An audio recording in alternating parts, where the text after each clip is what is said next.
মানুষ হ্যাঁ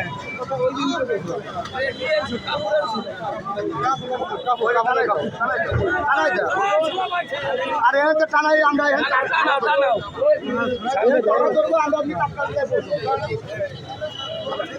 আমরা যদি মুখ পুজো তাই